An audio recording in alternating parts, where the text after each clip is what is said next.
प्रिय विद्यार्थियों, नमस्कार, आदाब। पहले सप्ताह के दूसरे व्याख्यान में मैं डॉक्टर गुलाम फरीद साबरी आपका हार्दिक स्वागत करता हूं। पिछले व्याख्यान में हमने भाषा की परिभाषा और उसका स्वरूप विषय पर बातचीत करते हुए पाया कि भाषा अपने भावों और विचारों को दूसरे व्यक्ति तक पहुंचाने का माध्यम है। व्याख्यान में हमने भाषा के व्यक्ति और समाज से संबंध, भाषा साधन है या साध्य, भाषा का वैज्ञानिक परिप्रेक्ष्य इत्यादि बिंदुओं पर चर्चा करते हुए भाषा के स्वरूप को जाना। आज के व्याख्यान में हम भाषा की विशेषताओं पर बातचीत करेंगे।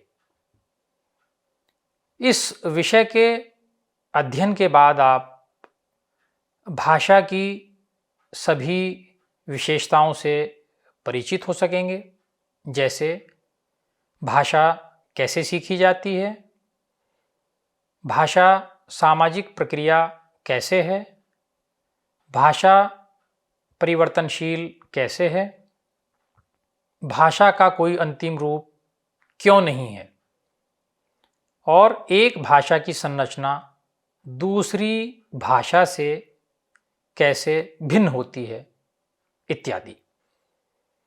तो आइए शुरू करते हैं भाषा की विशेषताएं।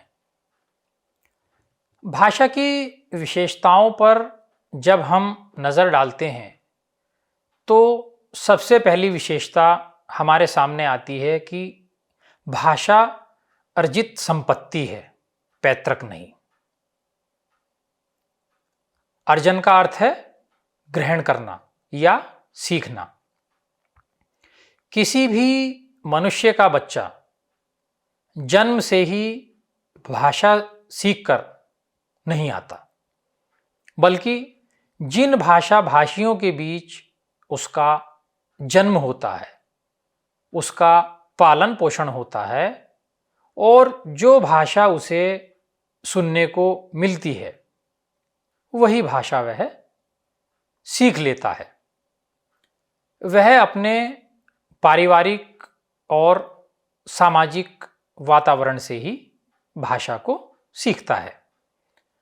भाषा सीखने की यह प्रक्रिया इतनी सहज और अनायास रूप में होती है कि लोगों को यह भ्रम हो जाता है कि बच्चा अपने माता पिता से उत्तराधिकार रूप में उनकी भाषा भी प्राप्त कर लेता है, पर यह मिथ्या धारणा है। यदि हिंदी भाषी प्रदेश के बच्चे को पैदा होने के बाद ही किसी अन्य भाषा भाषी क्षेत्र में भेज दिया जाए तो वह हिंदी न सीखकर उसी अन्य भाषा को ही सीख लेगा। यदि बच्चे को मानव समुदाय से ही अलग रखा जाए तो वह कोई भी भाषा नहीं सीख पाएगा। अतः बालक जिस समुदाय में रहता है उस समुदाय की भाषा को ही वह सीख लेता है। दूसरे शब्दों में हम कह सकते हैं कि कोई भी भाषा भाषी जब अन्य भाषा भाषी लोगों के समाज में पहुंचता है तो अपने अभ्यास के द्वारा वह उस भाषा को भी सीख लेता है और साथ ही वे लोग भी उसकी भाषा को सीख लेते हैं। इसी प्रकार एक भाषा को जानने वाला व्यक्ति उसी के माध्यम से अन्य भाषा भी सीख लेता है। आज हमारे देश के सभी विश्वविद्यालयों, महाविद्यालयों तथा विद्यालयों में यह सुविधा प्राप्त है कि विद्यार्थी सभी भारतीय और विदेशी भाषाओं का ज्ञान आसानी से प्राप्त कर सकता है। अतः यह स्पष्ट है कि भाषा जो है वो अर्जित संपत्ति है, यानी ग्रहण की हुई चीज है। कोई भी चल अथवा अचल संपत्ति किसी की पैतृक हो सकती है। मकान, दुकान, घर, हर एक पर किसी ना किसी का निजी अधिकार हो सकता है। लेकिन भाषा ही एक ऐसी वस्तु है जिस पर किसी भी जाति, समाज, राष्ट्र, सरकार अथवा धर्म संप्रदाय का अधिकार नहीं हो सकता। कोई भी सरकार अपने देश के किसी उत्पादन पर विदेशियों के लिए रोक लगा सकती है, लेकिन वह अपने देश की भाषा अथवा भाषाओं को सीखने अथवा प्रयोग करने से नहीं रोक सकती। विश्व की हर एक भाषा पर प्रत्येक व्यक्ति का अधिकार है। इसलिए यह कहना युक्तिसंगत है कि भाषा जो है वो अर्जित संपत्ति है, पैतृक नहीं। वो हमें उत्तराधिकार के रूप में पिता से नहीं मिलती, बल्कि समाज में रहकर हम उसका अर्जन करते हैं, उसको ग्रहण करते हैं। भाषा की दूसरी मुख्य विशेषता है कि भाषा आद्यंत सामाजिक प्रक्रिया है। भाषा क्या है? भाषा एक सामाजिक प्रक्रिया है। भाषा का जन्म और विकास, अर्जन और प्रयोग सब कुछ समाज सापेक्ष है। यहां तक कि हम अकेले में जिस भाषा के माध्यम से सोचते हैं वह भी समाज सापेक्ष है। मनुष्य स्वतः सामाजिक प्राणी है और भाषा उसकी ही कृति है। अतः भाषा पूर्णतः एवं आद्यंत समाज की ही वस्तु है। भाषा की तीसरी जो विशेषता है वह है कि भाषा अनुकरणजन्य प्रक्रिया है। भाषा हम अनुकरण द्वारा सीखते हैं। भाषा में एक प्राकृतिक विशिष्टता यह भी होती है कि वह स्वतः किसी व्यक्ति को नहीं, बल्कि माता पिता, भाई बहन, अभिभावक एवं शिक्षक आदि की बातों का अनुकरण करते हुए ही धीरे धीरे अर्जित की जाती है।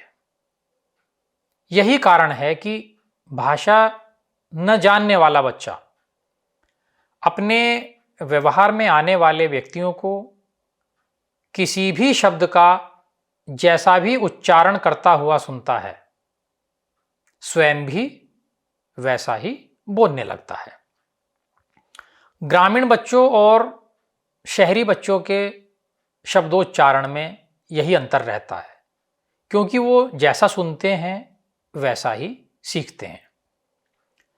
किसी भी प्रांत अथवा दूसरी भाषा बोलने वाला व्यक्ति यदि किसी अन्य भाषा भाषी समाज में जाकर रहने लगता है तो उसके बच्चे पहले अपने परिवार द्वारा अपनी मातृभाषा को सीखते हैं और वे पुनः अपने साथ में रहने वाले अन्य व्यक्तियों की भाषा का अनुकरण करते हुए उसे भी सीख लेते हैं। प्रसिद्ध दार्शनिक अरस्तु के शब्दों में अनुकरण मनुष्य का सबसे बड़ा स्वाभाविक गुण है और भाषा सीखने में मनुष्य इसी गुण का उपयोग करता है। तो ये स्पष्ट है कि भाषा जो है वो अनुकरणजन्य प्रक्रिया है, जिसको हम समाज में रहकर सीखते हैं, यानी उसका अर्जन करते हैं। भाषा की चौथी विशेषता में आता है कि भाषा परंपरागत है। व्यक्ति उसका अर्जन कर सकता है, उत्पन्न नहीं कर सकता। भाषा परंपरा से चली आ रही है। व्यक्ति उस परंपरागत भाषा का ही समाज में रहकर अर्जन करता है, यानी सीखता है। व्यक्ति भाषा को जन्म नहीं दे सकता, पर प्रचलित भाषा को अर्जित कर यानी सीख कर उसके विकास में योगदान कर सकता है। भाषा का अस्तित्व तो समाज और परंपरा से ही संभव है। प्रत्येक समाज में सुदीर्घ परंपरा तक यह इसी प्रकार चलती रहती है। समुद्र में मिलने वाली सतत नदियों की तरह यह हमेशा अविच्छिन्न रूप से चलती रहती है। और यही कारण है कि प्रत्येक क्षेत्र में किसी भाषा को बोलने या उसके जो बोलने वाले होते हैं, समाज की परंपरा सुदीर्घ काल तक अनवरत चलती रहती है। वो लगातार सीखते रहते हैं, भले ही उसमें साहित्य का सृजन कितने ही समय तक हुआ हो या न हुआ हो। इतना ही नहीं, पंजाब आदि देश के अनेक भागों से जो लोग आकर अन्य भाषा वाले प्रांतों में बसे हैं, वे उस भाषा के लोगों के साथ वहाँ की भाषा भी बोलना सीख लेते हैं, लेकिन उनके परिवारों में वही पारंपरिक भाषा चलती रहती है जो उनके अपने मूल रूप से जहाँ के वो रहने वाले हैं वहाँ की भाषा होती है। तो भाषा जो है वह परंपरागत है। व्यक्ति उसका अर्जन कर सकता है, उसको सीख सकता है, लेकिन उसको बना नहीं सकता। भाषा की अगली विशेषता है कि भाषा सतत परिवर्तनशील प्रक्रिया है।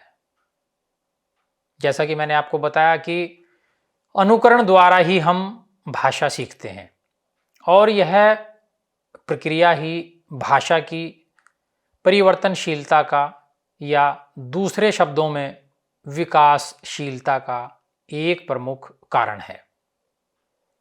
अनुकरण की कला में बहुत सिद्धस्थ होने पर भी किसी वस्तु का पूर्ण और अविकृत अनुकरण होना संभव नहीं। अनुकृत वस्तु मूल से कुछ ना कुछ भिन्न होगी ही।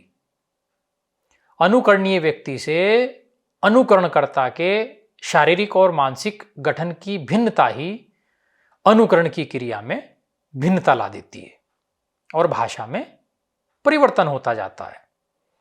इस अनुकरण के अतिरिक्त प्रयोग में घिसने तथा बाह्य प्रभावों जैसे अन्य भाषा भाषियों के संपर्क और उनकी भाषाओं के प्रभावों से भी भाषा में परिवर्तन होता है।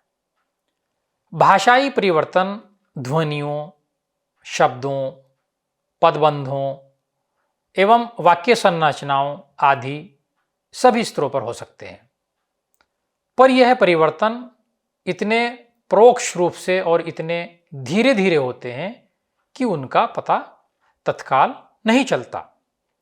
आज के हिंदी शब्द भंडार तथा उसकी संरचनाओं की तुलना यदि हम 100-200 वर्ष पूर्व की हिंदी से करें तो अपने आप इस परिवर्तन को देख सकते हैं। भाषा का कोई अंतिम रूप नहीं होता, यह भी भाषा की एक मुख्य विशेषता है। भाषा की सतत परिवर्तनशीलता ही इस तथ्य का परिचायक है कि उसका कोई अंतिम रूप नहीं है। जिस वस्तु का निर्माण पूर्ण हो जाता है उसका अंतिम स्वरूप होता है, लेकिन भाषा पर यह सिद्धांत लागू नहीं होता, क्योंकि वह आज भी अपने अंतिम स्वरूप में नहीं है और ना ही पहले थी। उसने कभी अंतिम स्वरूप पहले भी कभी प्राप्त नहीं किया। हाँ, यह बात दूसरी है कि यदि कोई भाषा मृत हो जाए, उसका प्रचलन बिल्कुल बंद हो जाए और लोग उसके स्वरूप को अंतिम समझ लें। लेकिन यह भी सच नहीं है, क्योंकि भाषा न कभी मृत होती है और न उसके प्रवाह में विच्छिन्नता ही आती है। नदी के प्रवाह को जिस तरह कोई चट्टान आगे आकर अवरुद्ध कर देती है, लेकिन जो नदी है यदि वो उस अवरोध को सामने से हटा नहीं पाती तो क्या करती है, अपना मार्ग बदल लेती है और अपना मार्ग बदलकर आगे बढ़ने लगती है। ठीक उसी प्रकार भाषा भी होती है। भाषा भी कभी नहीं मरती। बोलचाल की भाषा यथावत नहीं रह सकती, उसका विकास होता रहता है। उसकी अभिव्यक्ति के रूप और प्रकार बदलते रहते हैं और जीवंत भाषा का यह एक मुख्य लक्षण है। भाषा की एक अन्य विशेषता है कि प्रत्येक भाषा की संरचना दूसरी भाषा से भिन्न होती है। प्रत्येक भाषा की संरचना दूसरी भाषा से भिन्न होती है, यानी अलग होती है। किन्हीं दो भाषाओं की संरचना पूर्णतः एक समान नहीं होती। ध्वनि, शब्द, रूप, वाक्य, अर्थ आदि दृष्टियों से किसी एक या अनेक स्तरों पर एक भाषा का ढांचा दूसरी भाषा के ढांचे से भिन्न होगा ही, और यह भिन्नता ही एक भाषा को दूसरी से अलग कर देती है या उसे विशिष्टता प्रदान कर देती है।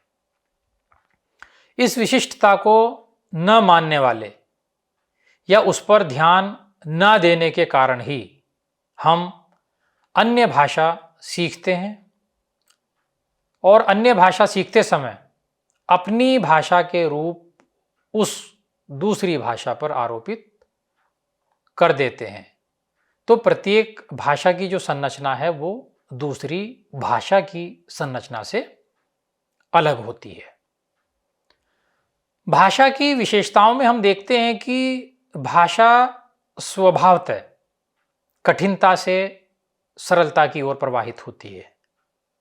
भाषाओं के विकास पर यदि हम नज़र डालें तो यह स्पष्ट हो जाता है कि भाषा कठिनता से सरलता की ओर प्रवाहित होती है।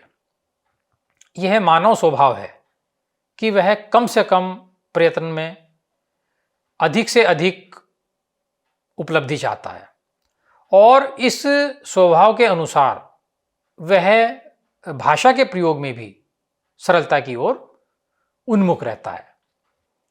विकास क्रम में यह सरलता ध्वनियों के उच्चारण, शब्द एवं पदरचना, अर्थव्यंजना आदि सभी क्षेत्रों में दिखाई देती है।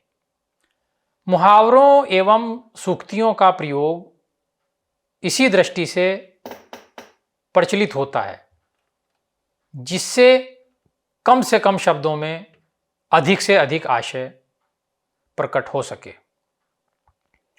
भाषा स्थूल से सूक्ष्म एवं अपरिपक्वता से परिपक्वता की ओर विकसित होती है। यह भी भाषा की एक मुख्य विशेषता है। भाषा अपनी प्रारंभिक अवस्था में स्थूल वस्तुओं, घटनाओं आदि की अभिव्यक्ति में ही सक्षम रहती है, पर बाद में सूक्ष्म भावों, विचारों एवं अनुभूतियों के प्रकाशन में भी समर्थ होती जाती है। प्रारंभिक अवस्था में भाषा का शब्द भंडार कम रहता है और उसका जो संरचनात्मक ढांचा है, संरचनात्मक गठन जो है वो भी शिथिल रहता है, पर जीवन यापन की जरूरतों और ज्ञान समृद्धि के साथ साथ शब्द भंडार में वृद्धि होती जाती है। भाषा की संरचना भी और अधिक गठित, नियमित और परिष्कृत होती जाती है और भाषा के प्रयोग में परिपक्वता आती जाती है। तो यह भी एक भाषा की मुख्य विशेषता है कि भाषा जो है वो स्थूल से सूक्ष्म और अपरिपक्वता से परिपक्वता की ओर विकसित होती जाती है। जब हम भाषा की विशेषताओं पर नजर डालते हैं तो एक मुख्य विशेषता और निकल कर आती है। वह क्या है कि भाषा संयोगावस्था से वियोगावस्था की ओर विकसित होती है। आधुनिक भाषाओं के इतिहास और क्रमोत्तर विकास के शास्त्रीय अध्ययन से यह सिद्ध होता है कि भाषा जो है वो संयोग से वियोग की ओर अग्रसर होती है। संयोगावस्था का अर्थ है शब्दांशों या शब्दों का संयुक्त रूप। उदाहरण के लिए संस्कृत संयोगावस्था की भाषा है क्योंकि उसमें क्रियाएं संयुक्त रूप में प्रयुक्त होती हैं और विभक्ति भी शब्द में ही संयुक्त रहती है। हिंदी में विभक्ति शब्द से वियुक्त हो गई है, क्रिया का रूप भी वियुक्त अवस्था में है। जैसे मान लीजिए गच्छति संयोगावस्था संस्कृत का, रूप हिंदी में क्या होगा, जाता है, यानी ये संयोगावस्था से वियोगावस्था का एक उदाहरण है। तो भाषा संयोगावस्था से वियोगावस्था की ओर विकसित होती है। भाषा की विशेषताओं में एक विशेषता आती है कि प्रत्येक भाषा का एक मानक रूप होता है, यानी भाषा के प्रयोग में हम अनेक विभिन्नताएं पाते हैं। विशेषतः एक विशाल भूखंड में प्रयुक्त होने वाली भाषा के प्रयोग में भिन्नताएं आ जाना और भी स्वाभाविक है। हिंदी एक विशाल भूखंड में प्रचलित भाषा है और इस कारण विभिन्न भागों में उसकी ध्वनियों के उच्चारण, शब्द एवं रूप रचना में ही नहीं बल्कि वाक्य संरचनाओं से भी अंतर पाया जाता है। किंतु भाषा शिक्षण की दृष्टि से यह विशेष रूप से ध्यान देने की बात है कि भाषा का एक मानक रूप होता है और हमें सदा इस मानक रूप का ही प्रयोग करना चाहिए। स्थानीय उपभाषाओं के प्रयोग के कारण ही भाषाओं में फिर अंतर हो जाता है। भाषा का मानक रूप वह रूप है जिसको कुछ निश्चित मापदंडों पर आधार बनाकर मानकीकृत किया गया है। व्याकरणिक दृष्टि से वह नियमबद्ध भाषा होती है। तो इसलिए प्रत्येक भाषा का एक मानक रूप होता है जिसका बोलने में, लिखने में प्रयोग किया जाता है। तो भाषाओं की इन विशेषताओं पर नजर डालने के बाद जो निष्कर्ष निकलता है वो यही है कि भाषा सामाजिक संपत्ति है, समाज की संपत्ति है जिसे हम समाज में रहकर सीखते हैं। समाज में रहकर हम जिसका अर्जन करते हैं, और अर्जन कैसे करते हैं? अनुकरण के द्वारा। अनुकरण द्वारा हम भाषा को सीखते हैं और भाषा मानव जाति से पोषित होती है। भाषा परिवर्तनशील होने के साथ साथ इसका जो प्रवाह है वो अविच्छिन्न और नैसर्गिक है। निरंतर इसमें परिवर्तन होता रहता है और विकास की ओर अग्रसर रहती है। प्रत्येक भाषा का एक स्वतंत्र ढांचा होता है जो भौगोलिक रूप से स्थानीयकृत होता है। तो मुझे आशा है कि भाषा की संपूर्ण विशेषताओं से आप परिचित हुए होंगे। व्याख्यान के अंतिम चरण के रूप में पहले मैं व्याख्यान संख्या 1 पर आधारित प्रश्नों के उत्तर आपको बता देता हूं। व्याख्यान संख्या 1 में जो प्रश्न आपसे पूछे गए थे उनके उत्तर। प्रश्न 1 अ, प्रश्न 2 द, प्रश्न 3 सा, प्रश्न 4 द, प्रश्न 5 सा। अब आपके समक्ष स्वयं मूल्यांकन के लिए आज के व्याख्यान पर आधारित कुछ बहुविकल्पीय प्रश्न हैं, जिनके माध्यम से आप सही विकल्पों का चयन करके अपना स्वमूल्यांकन कर सकते हैं। इसमें आपका पहला प्रश्न है, अनुकरण मनुष्य का सबसे बड़ा स्वाभाविक गुण है। कथन किसका है? विकल्प आ अरस्तु, विकल्प बा प्लेटो, विकल्प सा सुकरात, विकल्प दा क्रोचे। प्रश्न 2, भाषा के संबंध में कौन सा कथन सही नहीं है?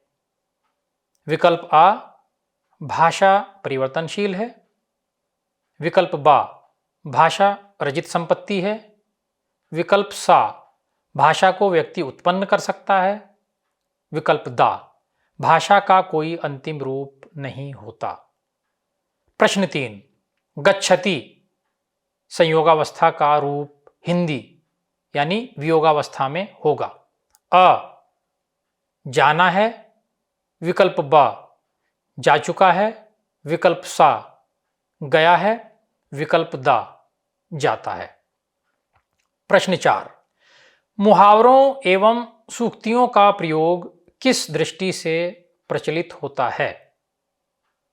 विकल्प आ, कठिन से कठिनता की ओर, विकल्प ब, सरल से सरलता की ओर, विकल्प सा, सरल से कठिनता की ओर, विकल्प द, कठिन से सरलता की ओर। अंतिम और 5वां प्रश्न है, बोलचाल की भाषा यथावत नहीं रह सकती, उसका विकास होता रहता है। यह किस भाषा के संदर्भ में है? विकल्प आ, मृत भाषा, विकल्प ब, जीवंत भाषा, विकल्प सा, कठिन भाषा और विकल्प द, सरल भाषा। धन्यवाद।